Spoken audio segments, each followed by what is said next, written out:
చల్లగా చూడమ్మా తందాన తన సిరునిచ్చటి శ్రీ మహాలక్ష్మి కరుణ చూపవమ్మ తందాన తన శత్రు వినాశము చేసే దుర్గా జయమునీయవమ్మ తందాన తన తందాన దేవనందనాన తరికిటజ తరిత. అక్క, ఈ రోజు నువ్వే కథ చెప్పబోతున్నావు? ఏదో చెబుతుంది లేరా.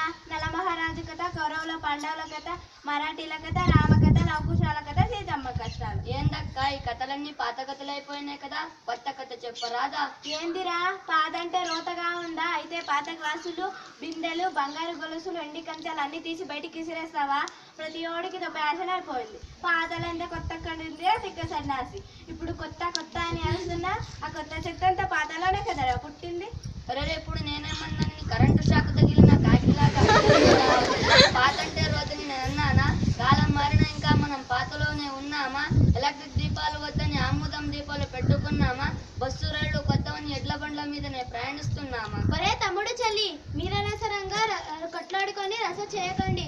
తమ్ముడు అన్నట్లు ఈరోజు మనం కొత్త కథనే చెప్పుకుందాం. మంచి పని అయింది. చాలే బడాయి. ఈరోజు మనం చెప్పబోయే కథ సీత ఇష్టాలు.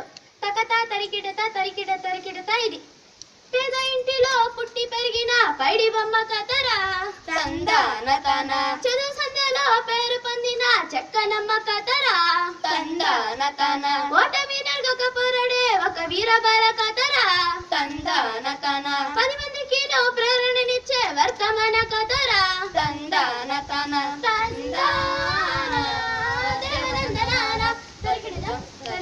ఇంతకు ఎవరా పడి బొమ్మ ఏమా కథ? అయ్యలారా అమ్మలారా, శ్రీడి రేసిల భరత భూమిలో రాజనలు పండే రతనాల నేల తెలుగు నేల.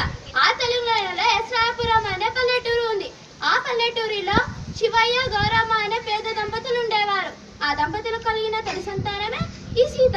సీతను బడికి పంపిద్దామనుకుంటుండగానే వాళ్లకు మరో అబ్బాయి పుట్టాడు. ఇంతటితో సంతానం ఆపేద్దాం వద్దని వాళ్ళ మతన పడుతుండగానే వాళ్లకు మరో కూతురు పుట్టింది. ఆలస్యం అమృత విషయం అంటే ఇదేనేమో. నువ్వు నోరు మూసావా ముయ్యావా? నోరు మూసే కాలం పోయిందక్క. ప్రశ్నించేవాడే ఉత్తముడు, మాట్లాడేవాడే మంచివాడు. తర్వాత కథ వినండి. పూట గడవని తల్లిదండ్రులకు పాటులెక్కువాయే. తందాన తన కుటుంబ భారం కుంగదీయగా తల్లడిలినారు. తందాన తన భార్యాభర్త కూలి నాలితో బతుకు నిడిచినారు. తందాన తన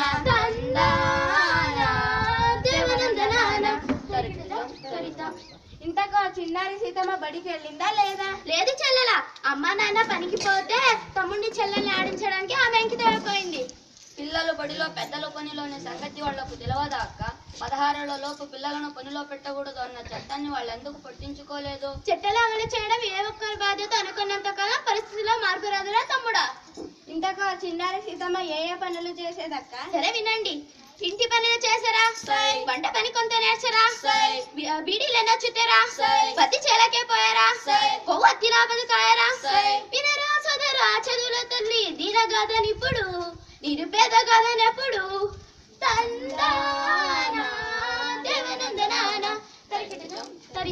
తర్వాత ఏం జరిగింది? ఇంకేం జరిగి ఉంటుంది? 4 రాళ్లు సంపాదించి 6 రాళ్లతోనే పిల్లని ఎత్తి నీళ్లు పోసి పెళ్లి చేసి ఉంటారు. నిజంగా అదే జరిగితే మన కథకు అర్థమేముందిరా తమ్ముడా?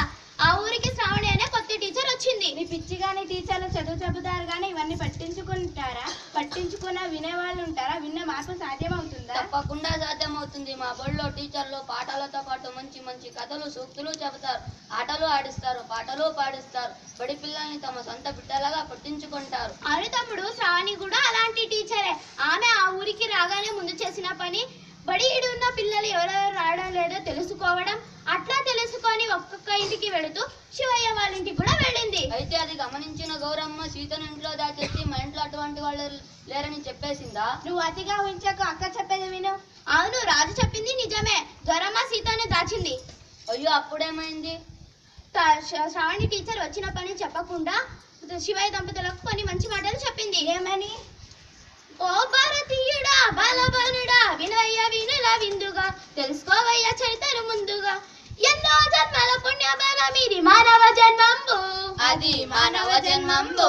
అందులోనూ ఆడపిల్లలుగా పుట్టట శ్రేష్టంబు. అవును, పుట్టట శ్రేష్టంబు. సహనము, స్నేహము, ప్రేమ భావము ఆమె గొప్పతనము, అది ఆమె గొప్పతనము. ఆ గొప్పను కలిగిన ఆడపిల్లలను చక్కగా పెంచాలి, బహు చక్కగా పెంచాలి. అప్పుడే ఇల్లు ఊరు దేశమ్మ వినతి పొందు. అవును, అభ్యున్నతి పొందు. అట్టి బాలికలను అరచిపెట్టడం అన్యాయమగును, అంతే అన్యాయమగును. ఓ భారతీయుడా బలపనుడా వినయ వినుల విందుగా తెలుసుకోవయ్య చరితను ముందుగా. అక్క అక్క, ఆడవాళ్ళు గొప్పవాళ్ళు వాళ్ళ నుంచి పెట్టిన మహాపాపం అంటున్నావు, బాగానే ఉంది. కానీ అటువంటి నలుగురు గొప్పవాళ్ళు పేర్లు చెప్పక్క. సరే వినండి. శ్రావణి టీచర్ కూడా కొందరు ఆదర్శ మహిళల గురించి చెప్పింది. ఎలా? రుద్రమాదేవి చూడరా, సంగం లక్ష్మీబాయి చూడరా, స్వరాజ్య సమరం చేసరా, మహిళ మార్గం దిద్దరా, కల్ప చెల్వవా చూడరా, అంతరిక్షమునికి ఎగిరరా. అన్ని రంగంలోనూ మహిళలు ఆదర్శంగా నిలిచారు. బడనంటి తమ్ముడా బడనోయి సై మేలు బడనోయి తందానా దేవనందనానా. అక్క అక్క, తర్వాత ఏమైందో నేను చెబుతాను. ఆ మాటలన్నీ లోపల నుంచి వింటున్న సీత బయటికి వచ్చి తాను చదువుకుంటానని చెప్పింది. అవును చెల్లి, అంతేకాదు ఆ మా శివ టీచర్ మాటలతో ప్రభావితులైన శివయ్య దంపతులు కూడా బిడ్డను చదివించడం మంచిదన్న సంగతి అర్థం చేసుకొని టీచర్ వెంట సీతను పంపించారు. అంతేలేండి, అందరూ మా చిన్నక్కలా ఉంటారా? అంటే నువ్వు రాజు కంటే గొప్పదని అక్క. ఈ కథగానే నేను సంగతి చెబుతా. సరే సరే, మీరు తర్వాత కొట్టుకోవచ్చు కానీ ముందు కథ వినండి. సీత ఎలా చదువుకుందయ్యా అంటే అక్షరమాల నేర్చరా, తెలుగు చక్కగా చదివేరా, లెక్కలన్నీ నేర్చరా, లెక్క చక్కగా చేసారా, పరిసర విజ్ఞానము పక్కగా గ్రహించరా. ఏది రాసినా ఏది చదివినా ఎదురు లేదు తనకు, అందరిలోనూ అన్నిటికన్నా ముందు నిలిచెతులకు తందానా. ఆమె తెలివితేటలను గమనించిన పాఠశాల ప్రధానోపాధ్యాయులు కూడా ముగ్గుల ఏడాది గడవకుండానే ఆమెను 5వ తరగతిలో చేర్పించారు. చూడు, చదివితే అట్లా చదవాలి. తమరేం నన్ను ఎక్కరించే అవసరం లేదులే. నేను 1వ తరగతిలో ఉన్నప్పుడు పెద్ద పెద్ద లెటర్స్ చదివానమ్మా. నువ్వు అంత లేదు, ఏమి చదివావో చెప్పు. లెటర్స్, పెద్ద లెటర్స్. అవే ఏవో 1, 2 చెప్పు. 1, 2 కాదు, 26 చదివాను. చెప్పనా? చెప్పమంటావా? అయితే విను. ABCD. ఆ లెటర్స్ 7 సార్లు. నువ్వు తర్వాత కథ చెప్పక్క. తర్వాత సీతకు ఎదురు లేకుండా పోయింది. 7వ తరగతి కూడా అలోకంగా పూర్తి చేసింది. అదే సమయంలో శ్రావణి టీచర్ ప్రమోషన్ మీద బదిలై వేరే ఊరు వెళ్ళింది. అయ్యో, అయితే సీత చదువు ఆగిపోయిందా అక్క? లేదు తమ్ముడు, సీత మనసులో శ్రావణి టీచర్ చదువు బీజాలు బలంగా నాటింది. ఆమె శ్రావణి టీచర్ బదిలైన ఊళ్ళల్లో పై చదువులకు అవకాశం లేకపోయినా స్కూల్ చదువు, కాలేజీ, ఇంటర్ పూర్తి చేసి డిగ్రీలో చేరింది. ఎందుకక్క ఇంజనీరింగ్ లో సీటు దొరకలేదా? ఏదో చదువుకొని డబ్బు సంపాదించి తను మాత్రం హాయిగా ఉండాలనుకోలేదు సీత.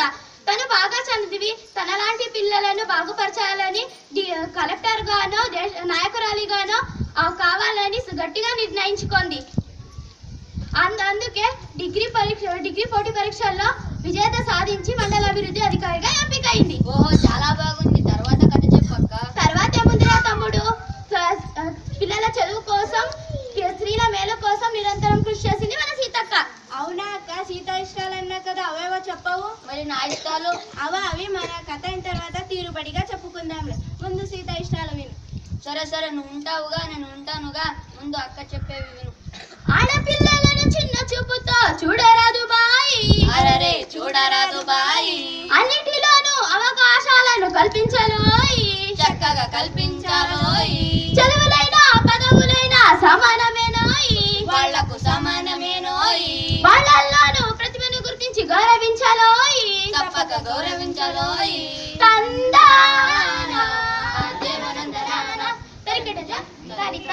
చాలా మంచి కథ చెప్పినావు అక్క. ఈ కథ వింటే నిజంగా ఎవరిలోనైనా మార్పు వస్తుంది. ఇలాంటి సీతక్కలు ఊరికొక్కరున్నా చాలు, ఈ దేశం తొందరగా బాగుపడుతుంది. ప్రతి ఒక్కరు ఈ సీతక్కను ఆదర్శంగా తీసుకొని తమ దేశాన్ని బాగుపరచాలని కోరుకుంటూ కథ ముగిద్దాం. మంగళం మన భరత మాతకు, మంగళం జయ మంగళం, మంగళం మన తెలుగు తల్లికి, మంగళం జయ మంగళం, మంగళం మన రుద్రమ్మదేవికి, మంగళం జయ మంగళం, మంగళం ఆదర్శ మహిళకు, మంగళం జయ మంగళం. సరిత.